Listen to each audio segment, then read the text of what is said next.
تو جناب وہی ہوا جس کا ڈر تھا. یہ افنان حادثہ کیس میں ایک بہت بڑا فائدہ, ایک بہت بڑا ایج افنان اور ان کے والد صاحب کو ملتا ہوا نظر آ رہا ہے. اور اس سارے معاملے کے اندر جو ہے نا وہ افنان کی میکسیمم اگر سزا ہوگی تو 2-2.5 سال ہوگی. وہ زیادہ عرصے اس علاقوں کے پیچھے نہیں رہ سکے گا, کیونکہ جناب گزشتہ روز انسداد دہشت گردی عدالت کے اندر جو کارروائی ہوئی, اس کارروائی نے بہت ساری چیزوں کو ثابت کر دیا. اور اس کے علاوہ جو افنان کے ٹیسٹ کیے گئے تھے, ایک بون ٹیسٹ اور ایک دانتوں کا ٹیسٹ, جس سے آپ عمر کا تعین کرتے ہیں, کہتے ہیں کہ جناب اس شخص کی عمر اتنی ہے. اب اس کی جو عمر نکل کر سامنے آئی ہے, اس نے 302 اور انسداد دہشت گردی کی جتنی بھی دفعات ہیں اس کو تو ختم کر دیا ہے. بیسیکلی افنان کو سب سے بڑا مسئلہ, یا افنان کے والد صاحب کو سب سے بڑا مسئلہ انسداد دہشت گردی اور 302 سے تھا. انہوں نے کہا کہ جناب میرے بچے نے غلطی کی ہے, انڈر ایج ہو کے وہ گاڑی چلا رہا تھا, اس کو گاڑی نہیں چلانی چاہیے تھی, لیکن یہ غلطی ہر گھر میں.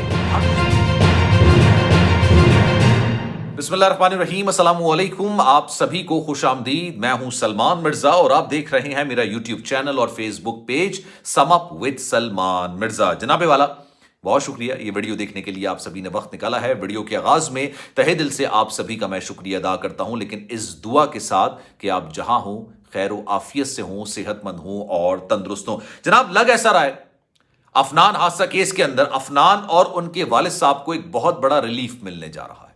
یہ وہی کیس ہے جس میں ایک حادثے کے نتیجے میں 6 لوگوں کی موت واقع ہو چکی تھی, بلکہ یہ 6 لوگ بھی نہیں ہیں, یہ 7 لوگ ہیں, کیونکہ جن کی موت واقع ہوئی تھی اس فیملی کے سربراہ رفاقت صاحب نے میڈیا میں آ کے بیان دیا تھا کہ ان کی جو بہو تھی وہ حاملہ تھی, یعنی ان کے پیٹ پہ بچہ تھا. تو پھر یہ 6 افراد نہیں ہوئے, یہ 7 افراد ہوئے. اور اس سارے حادثے کے الزام کے اندر ایک 14 سال کے لڑکے کو گرفتار کیا گیا تھا, جو کہ پریمیو گاڑی چلا رہا تھا, اور یہ کہا گیا کہ 180-170 کی سپیڈ پر وہ گاڑی چلا رہا تھا, اور انٹینشنلی جان بوجھ کر اس نے اس گاڑی کو ٹکر ماری, جس کے نتیجے میں 6 افراد کی موت واقع ہو چکی ہے. لیکن اب عدالت کے اندر جو سارا معاملہ ہوا, لگ ایسے رہا ہے کہ افنان اور اس کے والد صاحب کو ایک بہت بڑا ریلیف ملنے جا رہا ہے. اب آپ مجھ سے سوال کریں گے کہ ابھی تو کیس چل رہا ہے, آپ کو کیسے لگتا ہے کہ ان کو ریلیف ملنے جا رہا ہے؟ تو آج میں آپ کے سامنے کچھ حقائق رکھنے جا رہا ہوں, کیونکہ افنان کے مختلف ٹیسٹ کیے گئے.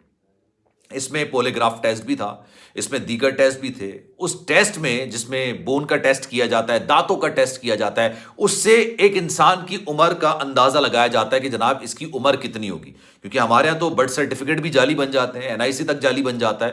تو جب بھی کوئی اس طرح کا کیس ہوتا ہے تو ملزم کے بون ٹیسٹ اور ٹیتھ ٹیسٹ ضرور کروائے جاتے ہیں, جس سے یہ پتہ چلے کہ بھائی اس کی عمر ہے کیا. تو اب جو اس کے رزلٹ نکل کر سامنے آیا نا, اس نے اس کیس کو ملک صاحب کے بڑا قریب کر دیا, یعنی جو افنان کے والد صاحب ہیں, افنان کے بڑا قریب کر دیا, اور جنہوں نے اپنے 6 ممبر اس حادثے کے اندر کھوئے ہیں ان سے بڑا دور کر دیا. یعنی لگ ایسا رہا ہے کہ جناب وہی ہوا جس کا ڈر تھا. لیکن ہوا کیا ہے اس پر آج بات کریں گے, لیکن آگے بڑھنے سے پہلے آپ سے گزارش ہے, اگر آپ نے میرا چینل سبسکرائب نہیں کیا سلمان مرزا آفیشیل, میرے یوٹیوب چینل کو سبسکرائب ضرور کریں, بیل آئیکن ضرور دبائیں. کوئی بات اگر آپ کہنا چاہتے ہیں تو انسٹاگرام پر آپ مجھ سے رابطہ کر سکتے ہیں. میری کوشش ہوتی ہے اپنے سبسکرائبر سے, اپنے فالوور سے مستقل رابطے میں رہوں. آپ کے میسیجز آتے ہیں اور میں آپ کے میسیجز کا رپلائی بھی کرتا ہوں, تو وہاں پہ میں اپنے سبسکرائبر سے مستقل بات کر رہا ہوتا ہوں. تو salman.mrz کے نام سے یہ میرا انسٹاگرام اکاؤنٹ ہے, چاہیں تو آپ فالو کر لیجئے. جو آپ میسج کریں گے میری کوشش ہوگی کہ آپ کے ہر میسج کا رپلائی میں ضرور کروں. جناب کل جو ہے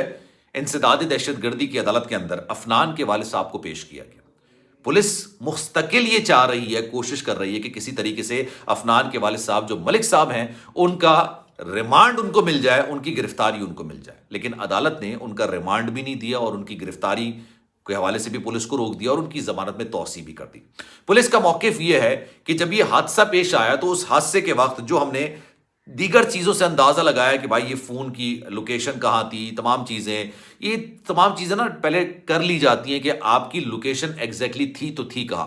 پولیس نے کہا کہ جناب ملک صاحب کی جو افنان کے والد صاحب ہیں ان کی جو لوکیشن نکل کر سامنے آئی ہے وہ حادثے کے مقام پر نکل کر آئی, اور انہوں نے اس حادثے کے بعد اپنے بیٹے کو وہاں سے نکالنے کی بھی کوشش کی. تو اس لیے ہمیں ان سے تحقیقات کرنی ہے, کچھ سوال جواب کرنے ہیں, تو آپ ان کی گرفتاری کے وارنٹ جاری کر دیجئے اور ان کی جو درخواست ضمانت ہے اس کو مسترد کر دیجئے اور ہمیں ریمانڈ پر ان کو حوالے کر دیجئے. لیکن عدالت نے ان تمام باتوں سے ایگری نہیں کیا. عدالت جو ہے وہ ثبوتوں کی بنیاد پر فیصلہ کرتی ہے, عدالت شواہد کی بنیاد پر فیصلہ کرتی ہے, گواہوں کی بنیاد پر فیصلہ کرتی ہے, اور کوئی بھی ثبوت, کوئی بھی ایسی شہادت موجود نہیں تھی جو اس بات کو ثابت کر سکے کہ پولیس جو الزام لگا رہی ہے اس میں حقیقت ہے. تو جناب ملک صاحب کو ایک فائدہ ملا اور ان کی درخواست سے ضمانت میں توسیع کر دی گئی اور پولیس کو ان کو گرفتار کرنے سے روک دیا گیا. ایک بات تو یہ ہو گئی. اب دوسری بات, افنان کے حوالے سے جو چیز نکل کر سامنے آ رہی ہے، یقین جانیے ایسا لگتا ہے کہ یہ کیس اب اپنے منطقی انجام تک جا رہا ہے۔ افنان کے 3 ٹیسٹ کیے گئے۔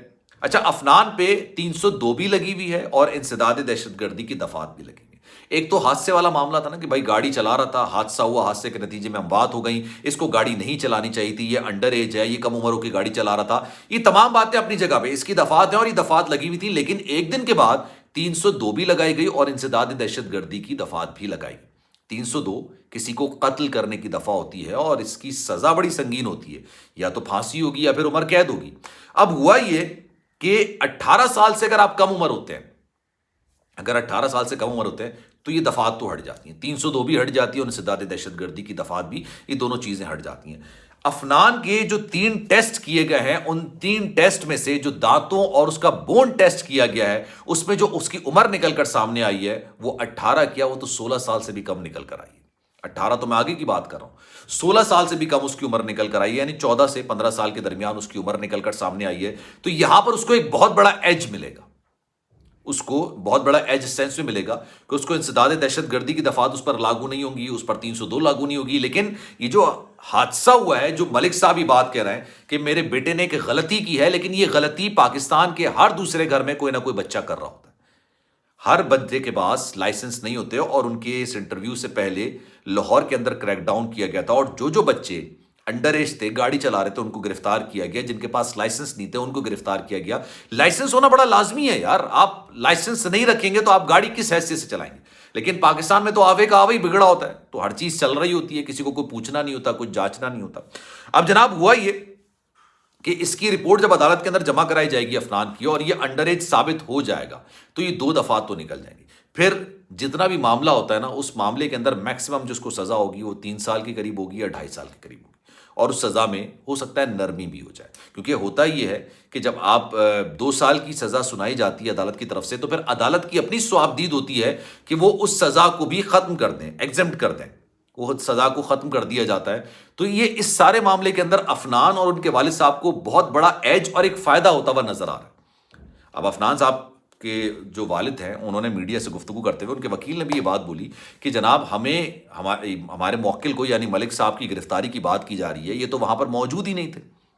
اب لیٹس سی آنے والے وقتوں میں اس کیس میں کیا کیا چیزیں نکل کر سامنے آتی ہیں، لیکن اس بارے میں آپ کی رائے کیا ہے؟ میں چاہوں گا کہ کامنٹ سیکشن میں بھی رائے کا اظہار ضرور کیجیے گا۔ سلمان مرزا کو دیجیے اجازت، زندگی رہی، صحت رہی، آپ کی دعائیں رہیں، تو انشاءاللہ آپ سے پھر ملاقات ہوگی۔ خیال رکھیے گا اپنا، اللہ حافظ۔